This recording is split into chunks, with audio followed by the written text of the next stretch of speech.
Bonjour à tous. Merci d'être présents aujourd'hui à cette conférence de presse. Alors, prendront la parole la première ministre du Québec, Mme Christine Fréchette, la mairesse de Montréal, Mme Soraya Martinez-Ferrada, le vice-premier ministre et ministre de la Sécurité intérieure, M. Yann Lafrenière, la ministre responsable de la métropole et de la région de Montréal, Mme Chantal Rouleau, le responsable de la sécurité et de la prévention au comité exécutif de la Ville de Montréal, M. Jim Bass. Donc, il y aura des déclarations en français suivies en anglais et nous passerons ensuite à la période de questions. Alors, sans plus tarder, je cède la parole à Mme Christine Fréchette, la première ministre du Québec. Merci. Bonjour à tous. J'aimerais débuter en saluant les personnes là, qui m'accompagnent, la mairesse de Montréal, Soraya Martinez-Ferrada, également le vice-premier ministre et ministre de la Sécurité intérieure, M. Lafrenière, également la ministre Chantal Rouleau, responsable de la métropole, également M. Bass, maire de Pierrefonds et responsable également de la sécurité publique.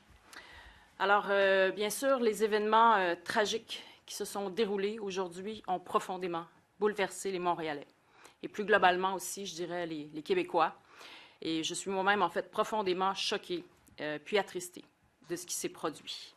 Alors, au nom du gouvernement du Québec et en mon nom personnel, je tiens d'abord à offrir mes plus sincères condoléances aux familles puis aux proches des personnes qui ont perdu la vie. Mes pensées accompagnent également les personnes blessées, de même que les membres des services policiers et toutes celles et ceux qui ont été touchés, de près ou de loin, par cette tragédie. J'ai demandé à la présidente de l'Assemblée nationale de mettre le drapeau du Québec en berne. Je souhaite remercier les policiers, les premiers répondants, le personnel d'urgence et l'ensemble des intervenants qui ont été mobilisés sur le terrain. Je dois dire que leur professionnalisme, puis leur courage, puis leur dévouement ont été essentiels dans de telles circonstances. Et alors que l'opération policière et l'enquête sont toujours en cours, il est important de laisser les autorités faire leur travail et éviter toute spéculation. Je tiens aussi et surtout à rassurer la population. Toutes les mesures nécessaires sont prises et vont l'être afin d'assurer la sécurité des citoyens et la sécurité des lieux concernés par le drame d'aujourd'hui. Les services policiers sont pleinement mobilisés et puis travaillent en étroite collaboration avec leurs partenaires pour protéger la population et faire toute la lumière sur les événements. Et je veux d'ailleurs remercier également les personnes présentes à la table parce qu'on a été en contact toute la journée et il y a rapidement une collaboration qui s'est établie avec l'ensemble des intervenants concernés. Le gouvernement du Québec offre sa pleine et entière collaboration aux autorités responsables et demeurera présent pour soutenir les victimes, pour soutenir leurs proches, de même que la communauté touchée. Également, il y a Santé Québec qui nous a confirmé qu'elle est prête à déployer des services psychologiques aux équipes qui en auront besoin. Les citoyens peuvent aussi demander de l'aide en faisant le 811 et en choisissant l'option 2. Il y a là un service qui vous est destiné.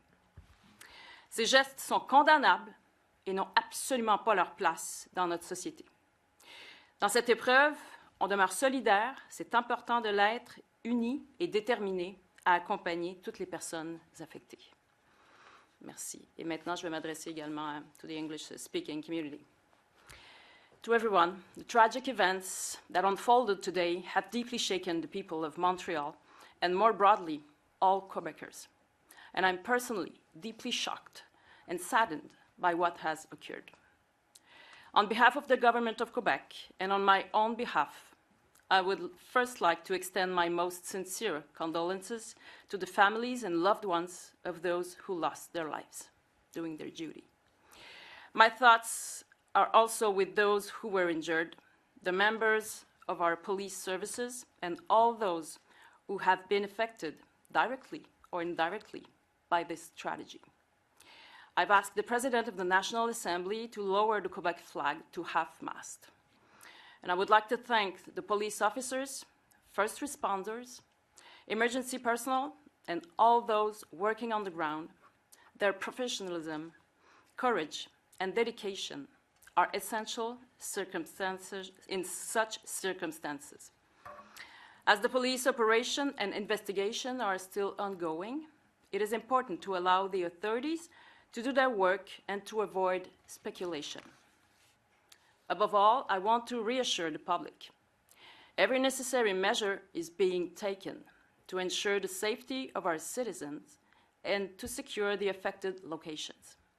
Police services are fully mobilized and are working closely with their partners to protect the public and shed full light on these events. The government of Quebec is offering its full cooperation to the responsible authorities and will remain present to support the victims, their loved ones, and the affected community. Also, Santé Québec has confirmed that it is prepared to deploy psychological support services for any teams that may need help. And citizens can also seek assistance by calling 811 and dialing option 2. These acts are reprehensible and have no place in our society. In the face of this ordeal, we will remain united, supportive, and determined to stand by all those affected. Thank you. Merci. Je maintenant la mairesse de Montréal. Merci, Madame la Première ministre. Aujourd'hui, Montréal est profondément ébranlé par les événements tragiques survenus dans Côte-des-Neiges.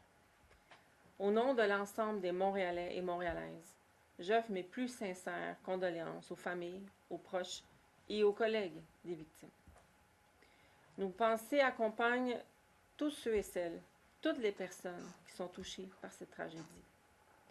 La grande famille du SPVM aujourd'hui est en deuil. Ce sont des moments extrêmement difficiles. Et je tiens à souligner le courage, le professionnalisme et le sang-froid des policiers et policières du SPVM qui ont intervenu dans des circonstances d'une extrême dangerosité afin de protéger la population. Leur engagement envers la sécurité de notre ville mérite toute notre reconnaissance. En cette période difficile, Montréal est uni dans le deuil, la solidarité et le soutien envers ceux et celles qui portent aujourd'hui le poids de cette épreuve. Nous aussi, à Montréal, nous allons baisser les drapeaux, les mettre en berne, afin que toute la population de Montréal vive ce deuil avec le SPVM. Today, Montreal is deeply shaken by the tragic events that took place in Côte-des-Neiges. On behalf of all Montrealers, I extend my deepest condolences to their families, the loved ones, and colleagues of the victim. Our thoughts are with everyone affected by this tragedy. The entire SPVM family is grieving today. These are incredible, difficult moments. And I want to acknowledge the courage, the professionalism, and the composure shown by the SPVM officers who responded under extremely dangerous circumstances in order to protect the public. Their commitment to the safety of our city deserves our deepest gratitude. In these difficult times, Montreal stands united in grief, solidarity, and support for all those carrying the weight of this tragedy. As a sign of mourning, Montreal will also flaunt a half-mast, the flag, so all Montrealers can support the SPVM in this very tragic day. Thank you. J'invite maintenant le vice-premier ministre et ministre de la Sécurité intérieure, M. Yann Lafrenière. Oui, merci beaucoup. Merci, Mme la Première ministre, Mme la mairesse. Merci. Je veux commencer en vous disant que l'opération policière qui demandait un confinement dans le secteur de Côte-des-Neiges est terminée. Alors, on a reçu plusieurs messages des gens qui s'inquiétaient à savoir ce qu'ils devaient rester confinés. Je vous confirme que c'est terminé. Il y a toujours un périmètre d'enquête. Cependant, l'opération policière n'est pas terminée. L'enquête a été transférée au bureau des enquêtes indépendantes. Et je veux vous rassurer, il n'y a aucun moyen qui ont été mis de côté pour agir lors de cet événement-là. Je vous donne des exemples. La structure de gestion policière contre le terrorisme a été mobilisée. On a des collègues de partout qui ont été mobilisés et je peux vous confirmer que finalement, cette piste-là, elle a été exclue. Je tiens à remercier les différentes organisations policières, la police de Longueuil, Laval, la Sûreté du Québec, la GRC, mon collègue du fédéral, les oppositions. Je veux dire que tout le monde aujourd'hui était mobilisé pour aider, pour venir en aide à ce qui se passait. Bien entendu, mes premières pensées vont être pour les familles des victimes, pour les proches. Nos pensées les accompagnent. Nos pensées accompagnent cette policière qui est blessée présentement. Et pour le policier qui est décédé, qui a fait le sacrifice ultime, il est tombé. Il ne sera jamais oublié. C'est notre devoir de mémoire. Et au nom de tous les Québécois, je veux dire que jamais il ne sera oublié. Je terminerai avec un message d'intérêt public. Écoutez, suite à cet événement-là, il y a plusieurs vidéos qui ont été distribuées dans les médias sociaux, et où on voit des policiers qui sont atteints par balle, on voit des gens littéralement s'écrouler sous nos yeux. Et moi, je me rappelle de cas à Montréal que j'avais couvert à l'époque. Je veux juste qu'on se rappelle de ne pas être désensibilisé par ça. C'est des humains qui sont soit gravement blessés ou même qui décèdent.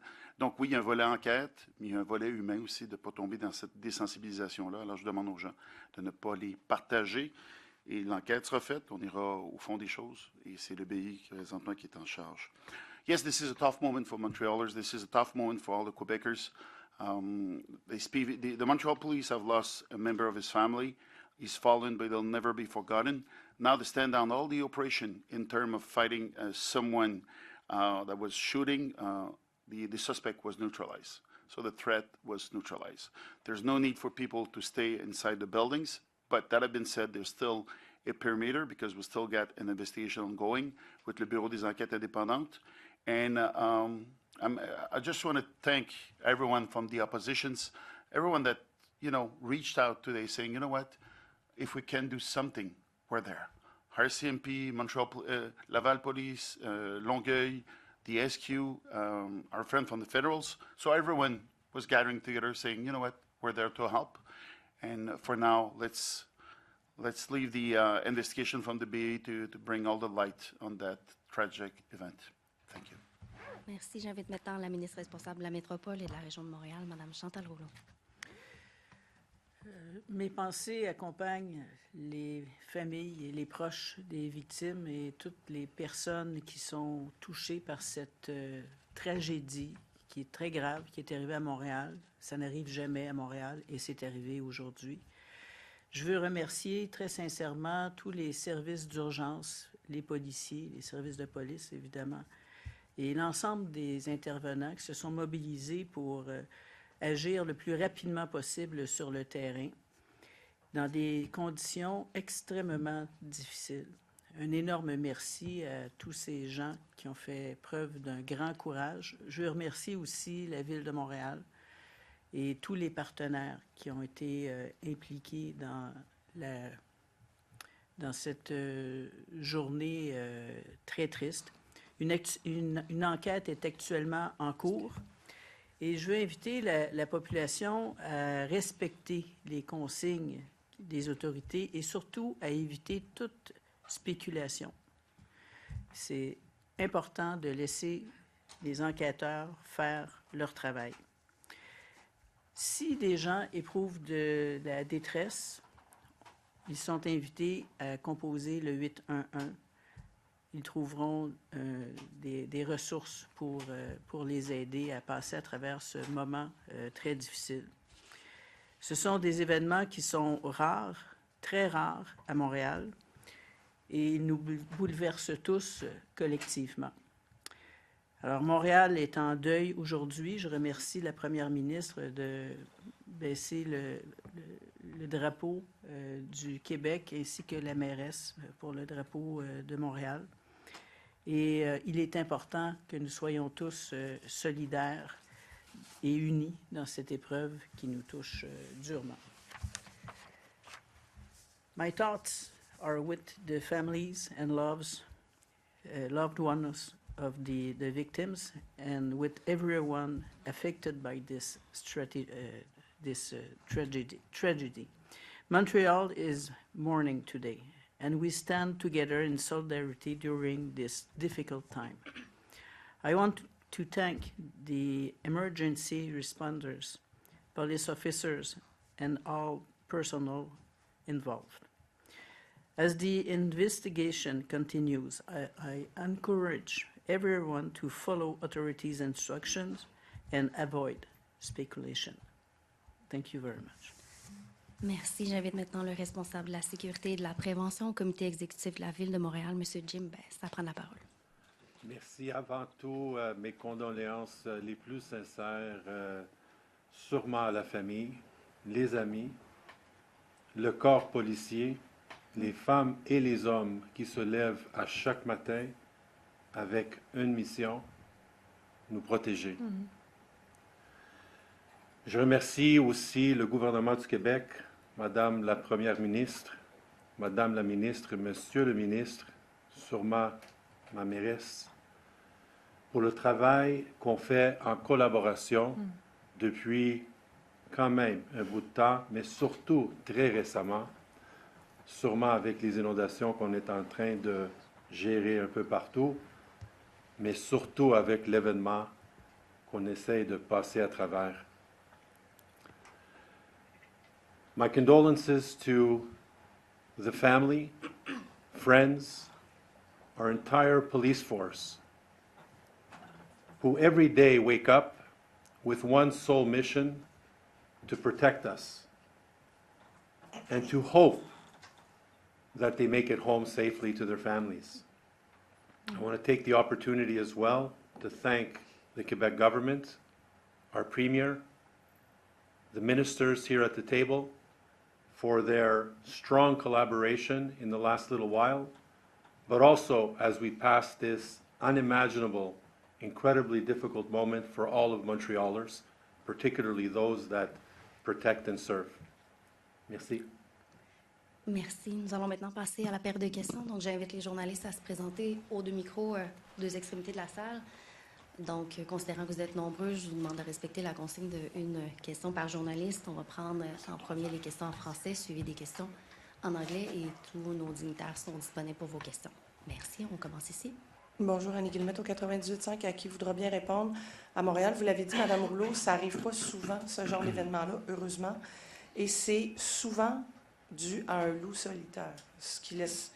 C'est encore ça que l'enquête jusqu'à maintenant nous laisse croire. C'est ce que M. Daguerre disait tantôt. C'est quoi votre sentiment de justement pas nécessairement pouvoir prévoir ce genre d'événement malheureux-là? Oui, merci beaucoup. Merci, Annie. Oui, le dernier décès remonte à 24 ans pour un policier. On s'en rappellera, Benoît Lécuyer.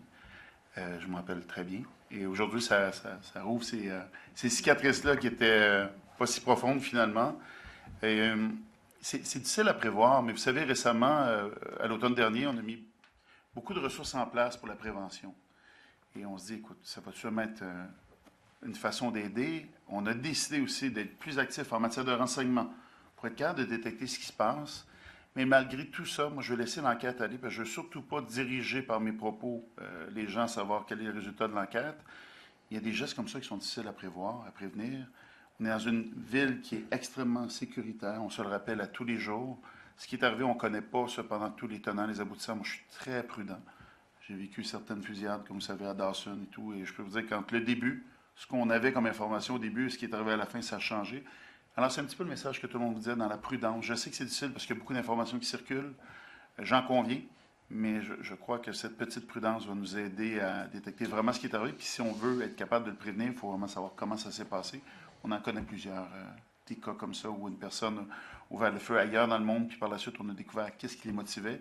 Et est-ce qu'il y a vraiment des gens qui auraient pu le détecter? Alors, c'est clair que par la suite, on fera ce qu'on a à faire pour améliorer ça. Merci. Est-ce que Mme la Première ministre voulait ajouter quelque chose? Non, je pense que ça a été complet. Merci. Merci. Adi Hassine de TVA Nouvelle, bonjour à vous tous. Ma question est pour Monsieur le vice-premier ministre, Monsieur Lafrenière. Selon des sources qu'on a consultées au cours de la journée, on apprend que le suspect est parti de l'Alberta. Est-ce que les services policiers québécois, dont la SQ a suffisamment de ressources aujourd'hui pour prévenir des menaces en provenance de l'extérieur de la province? Ce que je mentionnais tout à l'heure, c'est rapidement la structure de gestion policière contre le terrorisme a été mobilisée. Je la connais bien, j'en ai fait partie pendant plusieurs années. Et l'information a été partagée. Cependant, ce que vous me dites, est-ce qu'on avait des raisons de savoir quel était l'acte que la personne voulait faire? Est-ce qu'il avait laissé des messages avant? Je vais laisser l'enquête aller. Je vais vous rassurer cependant. On n'a pas lésiné sur les moyens. Quand on a créé même le ministère de la Sécurité intérieure, un des messages importants, on disait en matière de renseignement, le monde a changé. Le monde a changé. On peut penser à certaines autres nations, pays qui voudraient interférer, exemple, avec nos processus, avec ce qu'on vit au Québec. Alors, clairement, quand on a créé le ministère de la Sécurité intérieure, notre message, puis les actions qu'on a posées, c'est de changer le volet renseignement. Alors, je veux vous rassurer, cependant, encore une fois, la raison pour laquelle je suis prudent, Je veux vraiment savoir ce qui est arrivé, le comment, qu'est-ce qui a motivé, qu'est-ce qui l'a mobilisé. Puis après ça, on verra de quelle façon on aurait pu faire différemment. On apprend à chaque fois. Les organisations policières sont des organisations apprenantes. À chaque fois qu'il arrive un cas comme ça, on apprend de ce qui s'est passé ailleurs. Dans le cas présent, il manque beaucoup d'informations. Deuxième question, si vous me le permettez. On apprend également que le suspect aurait laissé un manifeste dans lequel il s'attaque aux femmes. Manifeste qui est en ligne, diffusé, accessible à tous. Est-ce que la diffusion d'un tel document vous inquiète présentement? Mais c'est sûr qu'elle vient tous nous chercher, comme papa de deux filles. Moi aussi, elle vient me chercher, mais attends, là, je vais être prudent pour l'avoir vécu. J'ai vécu, puis certains d'entre vous qui étaient là à l'époque, quand on a fait la chasse à l'homme pour Luca Rocco Magnotta, on se rappellera qu'il y a certains messages qui avaient été envoyés, des messages des fois qui voulaient nous envoyer dans certaines directions. Alors, je ne veux pas être plate. Puis le but, c'est pas de vous cacher l'information. Moi, je suis d'une extrême prudence. Je veux vous rassurer. On a parlé au SPVM, à la Sûreté du Québec, aux différents corps policiers aujourd'hui qui travaillent dans ce dossier-là. Et ce qu'on sait, c'est qu'ils sont en lien avec les différentes communautés. Et s'il y a des choses à faire, s'il y a des actes à prévenir, ils vont le faire. Mais je suis très, très prudent. Je ne veux pas guider les gens. Pourquoi? On pourrait être très surpris. En terminant rapidement, est-ce que vous êtes en mesure de nous confirmer l'identité du policier qui a perdu la vie aujourd'hui? Non, on ne le fera pas. Je vais vous dire pourquoi. Il y a encore des membres de la famille à contacter. D'accord. Alors, la moindre des règles de respect, c'est de s'assurer qu'il va être avisé autrement que par les médias. Merci. Merci. Prochain journaliste. Bonjour. Question pour M. Lafrenière encore. Stéphane Blais, la presse canadienne. Est-ce que vous pouvez nous confirmer que le suspect vient de l'Alberta, ou du moins c'est une piste que les policiers suivent? C'est une chose qui est entendue, mais je ne vous le confirmerai pas. Je ne vous le confirmerai pas pourquoi. Tout à l'heure, d'entrée de jeu, je vous confirmais que l'enquête est transférée au Bureau des enquêtes indépendantes. Et si on veut être transparent, si on veut respecter ce qu'on s'est donné comme façon de travailler, c'est-à-dire de prendre un organisme autre, parce que le SPVM aurait pu mener l'enquête, mais lorsqu'on a coup de feu, qu'on a blessure et ou décès, on transfère ça à un organisme neutre, donc c'est le Bureau des enquêtes indépendantes. C'est pour ça qu'on est avare de commentaires. Merci. Prochain journaliste. Carla Oliveira de Radio-Canada. Vous mentionnez qu'une fusillade à Montréal, c'est rare, mais c'est pas unique. Vous avez mentionné Dawson, on peut se rappeler aussi de Polytechnique, on peut se rappeler du Métropolis. Oui. Et peut-être que la question irait peut-être plus pour la première ministre et pour la mairesse. Qu'est-ce que vous avez à dire aux Montréalais, aux gens de Côte-des-Neiges? Est-ce que Montréal est encore sécuritaire? Oui, Montréal est une ville sécure et on met tout en place pour qu'elle le demeure. Et c'est sûr qu'on n'est pas exempté par ailleurs de tragédies comme celle que l'on a vécue, en fait, auxquelles on a assisté aujourd'hui. Maintenant, la sécurité demeure au sommet de nos priorités. Et d'ailleurs, on veut mettre à jour nos modes d'intervention, les outils dont disposent les corps policiers, les instances qui assurent la sécurité de toute nature. Et c'est ce qu'on a fait notamment avec la création du ministère de la Sécurité intérieure. On veut rassembler, se doter d'outils plus performants parce qu'on sait que les groupes auxquels on fait face ont des outils, justement, de dernière technologie, des outils performants, notamment basés sur l'intelligence artificielle ou des types d'outils comme des drones. Alors, on veut s'équiper également de ces outils-là pour être en mesure de livrer bataille. Mais la sécurité demeure à Montréal. Ça reste une ville sécuritaire et on va tout faire en œuvre, tout mettre en œuvre pour que ça le demeure. Je vous dirais effectivement, comme vient de dire la première ministre, Montréal est une ville sécuritaire. Si vous regardez les statistiques en termes de crimes, je veux dire, on n'est pas une ville qui se compare à d'autres grandes villes. On est une ville quand même extrêmement sécuritaire où le taux de criminalité, en fait, a été en baisse. Maintenant, est-ce que nous devons être vigilants sur, entre autres, des nouveaux systèmes de criminalité qui sont, entre autres, beaucoup au niveau de que ce soit l'intelligence artificielle, que ce soit les médias sociaux. On le voit, une hausse de crimes qui circule auprès des médias sociaux chez nos jeunes. Donc, il y a une vigilance à avoir, puis un travail à faire au niveau de la jeunesse montréalaise qui est ici pour s'assurer justement que notre ville va demeurer sécuritaire, puis qu'on va avoir des alternatives à ce genre de crime un peu intangible qui est dans nos réseaux sociaux plus difficile à prendre en deux mains puis à attaquer d'une façon traditionnelle par la police et la loi et l'ordre, parce que c'est dans un espace beaucoup plus, je dirais, difficile, auquel on peut s'attaquer plus difficilement. Fait que je pense que moi, ce que je vois dans l'avenir, c'est d'avoir un travail avec toutes les communautés. On veut remettre, entre autres, la question des comités de vigie dans les PDQ 30, dans toutes les PDQ, en fait, des quartiers. Jim travaille là-dessus, c'est dans sa lettre de mandat. Parce que, vous savez, un village, Ça prend tout le monde. Puis cette responsabilité de s'assurer que notre ville est sécuritaire n'est pas seulement sur le poids de notre service de police, il est aussi par nos communautés qui doivent travailler ensemble et avoir une vigie pour s'assurer qu'elle le demeure. Et c'est à ça on va travailler dans les prochaines années. Si on réagit si fortement aujourd'hui, c'est justement parce que c'est une ville très sécuritaire. Ce qui arrive, c'est plus que rarissime. Et je tiens à remercier ces hommes et ces femmes qui, à chaque jour, portent l'uniforme, qui quittent le matin sans savoir s'ils vont venir le soir, pour nous assurer une métropole qui est sécuritaire. Et moi, j'ai eu le plaisir de voir bien d'autres villes dans le monde. Puis je veux vous dire qu'on n'a rien à envier à ce qui se passe ailleurs. On a une ville sécuritaire, on ne désignera pas sur les moyens. Et comme la mairesse et la première ministre vous l'ont dit, cependant, il faut regarder ce qui change.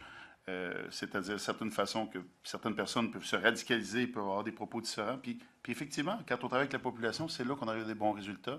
Et on va voir, moi j'invite encore les gens, ceux qui ont de l'information, ceux qui ont vu des choses, de la rapporter aux autorités. C'est avec leur aide qu'on va y arriver. Mais je suis très heureux d'être dans une ville sécuritaire comme Montréal. Merci. Merci. Prochain journaliste. Chloé Bourquin pour la presse. Je suis d'accord avec vous, il y a beaucoup de rumeurs qui circulent depuis le début de la journée. Par contre, on vient d'avoir confirmation de plusieurs sources sûres que c'est un membre du SPVM qui aurait abattu un civil pendant la fusillade. Je voulais avoir un commentaire de votre part là-dessus. Oui, c'est de l'information qu'on a vu circuler. Pour l'instant, je vais laisser le Bureau des enquêtes indépendantes faire la lumière là-dessus. Oui, il y a des images qui ont circulé, puis je ne vous le cacherai pas. Cependant, moi, j'y vais avec les faits. Je vais vraiment laisser le Bureau des enquêtes indépendantes nous le confirmer. Merci. Même chose au niveau du déroulé des événements. On a d'abord dit que c'était peut-être le tireur lui-même qui aurait appelé le 911, puis en fait que c'était peut-être un citoyen, mais là on se demande si c'est le tireur qui se faisait passer pour un citoyen. Est-ce que vous pourriez juste préciser ce point-là, s'il vous plaît? Pour l'instant, on n'est pas en mesure de vous le préciser. Puis c'est vraiment pour ça, puis vous comprenez qu'on se présente devant vous, on veut être vraiment transparent, mais tout ce qui est l'enquête, étant donné que c'est transféré au Bureau des enquêtes indépendantes, alors si on veut être transparent et aller au bout de ce qu'on a mis en place, il faut laisser le Bureau des enquêtes indépendantes faire son travail et de confirmer une information, même de l'infirmer. Je vais venir contaminer cette enquête-là. C'est pour ça qu'on ne vous donne pas de détails. Il n'y a pas de cachette, mais c'est comme ça. Merci. Merci. Est-ce qu'il y avait des questions en anglais? Est-ce qu'il reste des questions? Oui. Jesse Fife, the Montreal Gazette. Monsieur Lafrenière, I'd like to hear you in English about the challenges in stopping these sort of events before they happen and the efforts that Quebec makes in preventing them. Yes. But first of all, as soon as we had enough information, the structure de gestion policière contre le terrorisme was in place, gathering, intelligence from different agencies. So this is a Canadian program. We just want to make sure that we share all intelligence, all information that we get. So it was on, but finally it was excluded in terms of a terrorism attack. That have been said, the reason why we create a Ministère de la Sécurité intérieure is because we want to gather more intelligence. Instead of working by silos, we want to work all together. This is one of the purpose of the Ministère de la Sécurité intérieure because, yes, the threat is different. We do see what's going on in different places. Our world has changed, unfortunately, so we need to react to that. But Montreal is a safe city, and that's the reason why we're reacting today, because this is so surprising, because this is not the Montreal that we know about. Last time a police officer was shot, this is 24 years ago, and I do remember that. I was there. But, and I'm happy to live in the city where we're surprised at that, because this is not our day-to-day life. This is not what Montreal is about. Thank you, Madame la Mairesse. Maybe I would just continue on that same subject. It's a difficult day for Montreal. It's a very sad day. It'll be challenging days to come. What's your message to Montrealers, and maybe specifically people in Côte-des-Neiges who are shaken by today and might not feel safe anymore? I would like to tell them that they have to. I know it's difficult to feel that today. In order to tell them that they can be safe and they are safe, because we have a police officers that somebody lost his life to protect citizens in Côte-des-Neiges and DG. We have a system that is all hands on deck to make sure that our people are safe. And I know today it's difficult, but tomorrow they have to know that they are safe, because the city and the government and everybody is making sure that they are. I'll be going around in Côte-des-Neiges and DG tomorrow morning with the mayor of Côte-des-Neiges and DG to reassure our communities, to show that we're there for them. And I think all Montrealers today are feeling with the community of Côte-des-Neiges and DG And if they want to speak with somebody, if they want to make sure that they need to talk to somebody, the Premier gave a number, 811. Please call. If you have information, call also the police to give that to the BA, to give that information. But they can feel safe because we have police officers that are there to, to make sure that we are. Merci. Dernière question en anglais ici. Charlotte Glorieux, the Canadian Press. Are you able to confirm the identity of the citizen that was killed? Not at this moment, no. We won't. Thank you. And again, that's going to be released by the BAE, and as you might remember, I've been doing that job for quite a while, and as soon as we transferred the investigation to BAE, we need to stop giving information, because if not, what will be the purpose of that? If we're still, giving out information and maybe guide people in one direction, if we want to be completely transparent, we transfer that to the BAE. So they'll be answering, but for the moment, we'll keep all the details on their side because of that. Thank you. Merci. Une dernière question là-bas. Can you explain in English what you said about whether the civilian might have been shot by a police officer? We heard all the rumors, we saw all the videos, and again, we said to be careful about that because, first of all, this is a part of the proof. Secondly, let's be honest, let's remain human. We're talking about people that literally died being filmed. So I'm asking people not to share those videos. That have been said, there have been some rumors, there have been some information stating that the civilian was shot by a police officer. This is not that kind of information that we can share at this moment. It's really the Bureau des Enquêtes Indépendantes that will conduct the investigation, and this is their duty to first to conduct the investigation with the SQ. This is the neutral organization that was involved with that, and we'll see what are the results. But for the moment, we're not going to do any comments about that. Thank you. Last question. Can you explain how investigators are looking at how this could be related to movement outside the province? But first of all, because of the event, and I'm sure you've been through the day and you saw that it was taking a while. So during that moment, for sure, all the different agencies have been involved in that, including la structure de gestion policière contre le terrorisme. And this is all the partners, including our CMP. So they gathered intelligence information, whether or not we could have believed it could have been linked to something else. Rumors talking about an event in Saskatchewan that could have been linked to. So, and believe me, it's not the case at all. We're talking about domestic violence. But finally, it was not considered as a possible terrorism attack, but everything had been put in place to make sure it was not linked to something else. Merci à tous. Thank you. Merci beaucoup. Merci tout le monde. Merci.